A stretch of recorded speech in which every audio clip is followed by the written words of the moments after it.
Alrighty, hey everyone, this is Dr. Noel Liu. I'm back with another episode of my podcast, and today we have a very special guest. We got Jay Hogan from PerfectFit Ortho, and he is going to be introducing himself and telling a little bit about what he does and how does it work. So Jay, let's get started. The floor is yours. Awesome. I appreciate you having me. I'm the co-founder and vice president of a company called PerfectFit Ortho. We are virtual orthodontists. So our whole goal is to help general dentists with their case selection, with starting treatments, getting patients to say yes. And we also monitor those treatments for those patients remotely from home. So we want to allow general dentists to start more cases, but without having to invest the time necessary seeing those patients every 6 to 8 weeks. So you start more cases, see your patients less often, but they get to see an orthodontist every single week from home. Absolutely. I can attest to that because with us and Secure Dental, we actually have Jay on our side. And one of the biggest thing that I think the value proposition here is for my associates, they don't really have to think about how to treat these patients. Because Jay, tell me, correct me if I'm wrong here, your orthodontist, once the case comes to you, your orthodontist is looking at it and guiding our doctors through the entire step of the way, correct? Yep. So every time someone in one of your locations has a patient in the chair and they realize that patient has malocclusion, what normally happens is they'll take some photos of the patient, and within 10 minutes, we tell your associates how long that treatment will take and what's going to be necessary, whether it's elastics, IPR, attachments. And then our orthodontists go through and set up and design that case with the aligner manufacturer of choice. And then we also provide video consults with your doctor. So if they ever have questions or concerns or maybe want to review or revise that treatment plan, they can do video calls with our orthodontist to walk through the case. Awesome. One thing that always amazed me, and I know we've been working together for a while. How did you get started? So we started in 2019, actually. My partner and I, we were offering these services to the general dentists in our area that were referring to our brick and mortar orthodontic practices. And we did this as a way to tell them, hey, if you want to expand your case horizon and your case selection, we know you're doing aligners. So if you want help and you want some support and guidance, we'll provide that to you. And in return, just send us the cases you don't want to do. We started that process and we realized quite quickly that most of the general dentists we were working with in our local area started keeping everything. And at that point, we realized, we may need to pivot a little bit and change not necessarily our business model, but change the direction in which our focus. So we started launched nationally in January of 23, and we are now in 17 states and Canada. And Canada. Oh, wow. Okay. So you guys were brick and mortar before? Yep. There were 3 brick and mortar practices.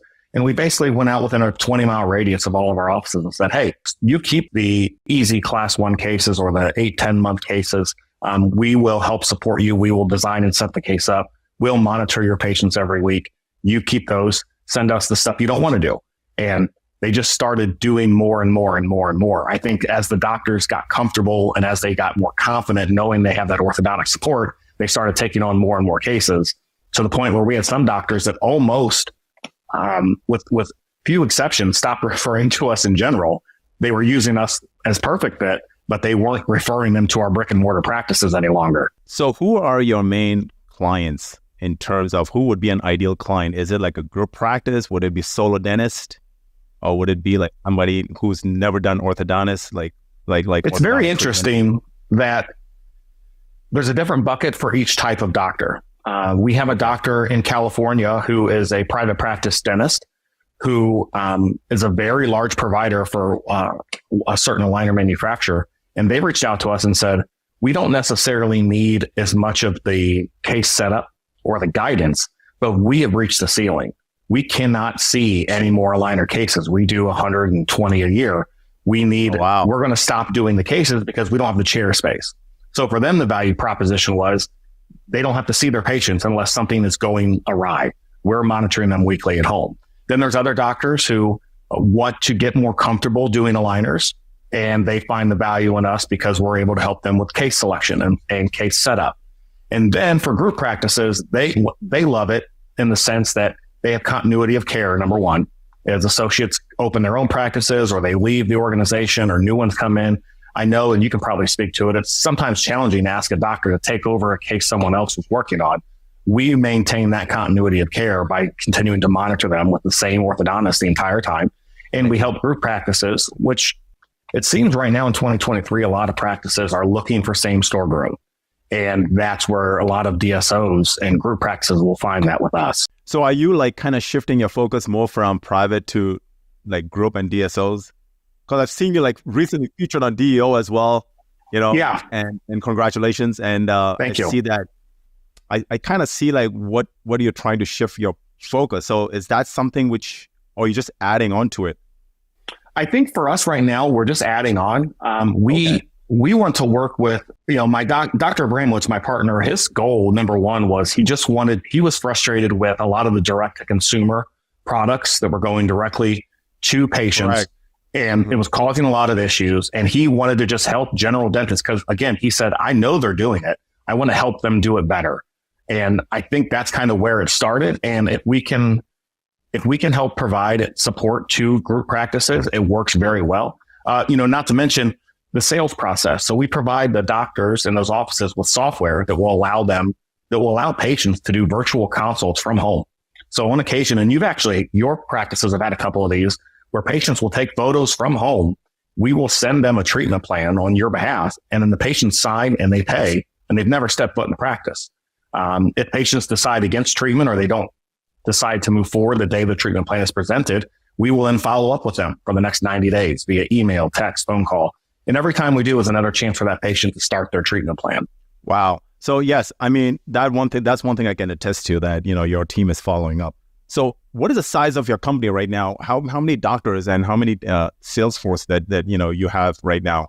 Sure. We have 4 orthodontists, that we have 1 lab technician that work, 4 orthodontists, 1 lab technician, myself, and an admin person. And we have a salesperson as well that travels to events and, cold calls practices. Awesome. We are finding that it's much more beneficial for us, I think, to go to events and go to shows more so than it is kind of, cold calling, knocking on doors. There's a lot of gatekeeping that happens. I will tell you, though, when we get into a position with a practice or a group and we're able to actually present what we do, we have 92% of our doctors sign up with us. Wow. I can see the value proposition in this, because a lot of times, like the direct to consumer, the problem with that is there's a lot of lawsuits going on with that stuff. And then there's a lot of issues going on with that stuff. And I think like even going to a general practice facility and trying to get like clear brackets or clear braces or clear aligners, right? Everybody kind of mixes everything in one. But what you guys are doing is it's like one step even ahead of that, because for us, the value proposition has been that, hey, you know what, Ms. Jones, we're not only going to be treating you in this office, but we also have an orthodontist that's going to be monitoring your case. And I think that becomes a huge proposition. So is that one of the main selling feature why 92% of the doctors signed up? It's because they have that peace of mind? I think that most doctors see it as a way that to capture more market share within their own practice. We don't, when we onboard new doctors or new groups, we don't necessarily have a dialogue about changing their marketing or becoming more aggressive in the aligner space. We have a conversation with them normally to say, those patients already exist. They're your patients. You're referring them somewhere. We're going to give you an opportunity to keep them in your own practice. And as long as the patients are compliant and as long as the teeth are tracking, it becomes, profit's not a bad word. It becomes one of the most profitable things you can do in your practice, because you may only see that patient at bond, IPR in the middle if they need it, and then debond, as long as everything is tracking and things are working the way they should. And to kind of touch on your point about direct to consumer, my partner did it. He used Smile Direct Club. He went through, did not tell them that he was an orthodontist, just followed their instructions, went through the entire process, and he did not have good results at all. He went as far as trying to get a refund, and they asked him, and it's public knowledge now, so I'm not throwing dirt on anyone's grave. But he asked for a refund, and they asked him to sign an NDA in exchange for getting his money back. Which he didn't do because he wanted to use it as a case study to show what happens when you go direct to consumer. We just want to allow doctors to give their patients the best treatment that they can. And it's amazing how much better treatment is when you do have an orthodontist that's reviewing that case on a week-to-week basis. There are many orthodontists probably in your area, in the Chicago area, that can't say that. But now Secure Dental, for instance, can say you're going to be seen by an orthodontist every single week, but at your convenience. You don't have to take time out of school or take out of work. You can do it all from home. Oh, that's great. And I think that's one of the biggest selling proposition there, that, for us, we had the peace of mind, right? That there is someone behind us. And then also the fact that it makes it easier for the patient, saves chairside time. So this whole virtual thing, did it come about like after COVID? We were lucky. We started prior to COVID. Something in a plan already, like you had in mind? We were already utilizing virtual appointments and weekly monitoring with patients prior to COVID. We started in 2019. And so when COVID hit, it was almost, I'll say it was foresight, but we got lucky. So once COVID started, we really, really, really leaned in, because we were one of few practices probably within a 50, 60 mile radius that were actively seeing patients still weekly. We had the ability to really maximize our potential as far as giving patients what they need when they need it, but not having to compromise and have a lot of people in the practice and run that risk, especially very early on. The governor here in Florida had shut down everyone in the state for, I want to say 45, 50 days down here. So we were still able to see those patients and view them. And it was real lucky for us, but it allowed us to kind of really hone in on what we were doing and how we were doing it. And now it's very, very, very seamless. Would it be fair to say that the whole teledentistry started with what you were doing? I don't know that I would take the credit for that, but I do think that in the next 5 to 10 years, I think orthodontics especially is going to look very different. I think that you're going to have your orthodontic groups, orthodontic practices, right, and you're going to have general dentists who use us. I really don't see. I just think that the future is here in that regard, and I think that it just makes so much more sense to be able to have that collaboration work in tandem. And I think you'll still have your mom and pop practices that may just do 1 or 2 cases for friends or family. But I think that doctors who really want to provide the service to their patients instead of having to refer them somewhere else we're going to be the perfect fit. Oh, that's great, because once one of the endodontists that we had a course with last couple of weeks ago, and same thing with endo as well. There's a trend with all the new endodontists coming out. They're not looking into opening up a practice. And I see the same trend is happening with orthodontists.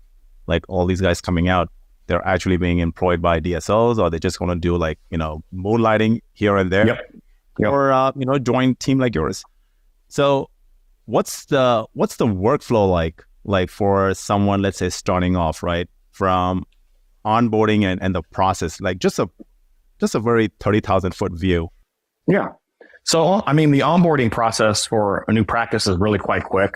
We send out a request for some information, and then we build out the sales website and all of that, the intricacies there. Then we meet with the team, whether it's virtually or in person, and training takes an hour. And once that's done, doctors are off and running. And the workflow is very simple. When a patient is in your practice and you think they could benefit from ortho, you take some pictures. And within 15 minutes, we'll tell you that patient's going to need treatment for X amount of time, approximately. We think that they'll need this and that, and here's what will be necessary. We want to give the doctors an idea as to what's going to be necessary, because we want you to be able to present a treatment plan, financial treatment plan, to your patient on the spot. So we don't want to tell doctors, hey, it's going to be 18 months. And then the patient says yes, they pay, they move forward. And then the doctor's finding out, I have to do IPR. I'm going to need attachments. They're going to need to wear elastics. I didn't know that. So we want to at least give you the information you'll need so the doctor can make a decision on whether they want to present the case. And then so the patient is informed on what's going to be necessary. So we present that treatment plan to the patient, or someone in the practice does. If the patient moves forward, the doctor will take the scan, submit all of that to us, and we start working on the case. On average, we probably go back and forth. So at the time of consult, there's no scan. It's only photographs, right? Correct. Now, we have some practices that want to take that scan. They want to show the patient the simulation, but we oftentimes tell our doctors it is a simulation. It's not exact. And most of our patients, we have found, are more concerned about how long is it going to take? What can you fix the issue that I have, and can I afford it? And if you can answer those three questions, there's no need to take that scan or go through that simulation, because I don't want to say it's a waste of time, but it's a misallocation of time. You're asking a staff member to take the scan, to wait for it to load, to move the things around when a patient doesn't need that information. So the patient says yes, they sign, they pay, they decide to move forward. We start working with the lab and we set up and design that case. And I'll tell you, on average, you can actually go back and look at any of the patients that you've started, and you'll see how many times that we do not approve a case prior to even presenting it to you. On average, we probably go back and forth 4 times with each lab to get the case set the way we want prior to showing it to your doctors for approval. That's great. That was one of our main points, that we wanted to make it as easy as possible for our team and our doctors, because one of the biggest gripe with everybody was like, hey, I've never been trained in ortho. I don't know anything about orthodontics, and I'm not sure how does the whole thing workflow wise, how does it work?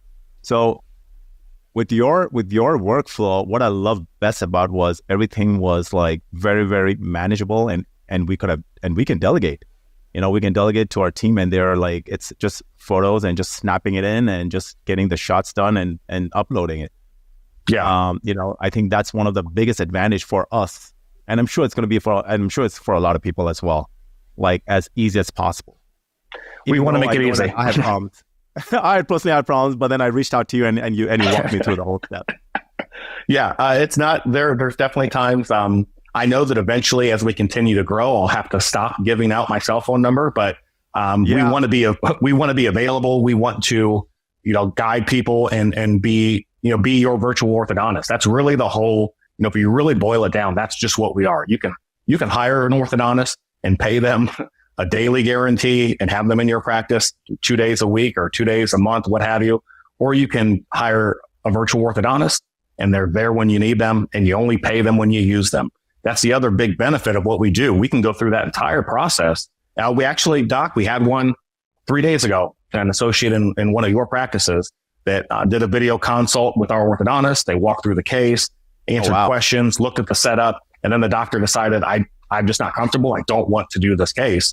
And they didn't pay us a dime, right? So we did the case setup. We did the presentation, the virtual chairside consult. We went through the whole step and process. And then the doctor decided, I'd rather refer this out. That's fine.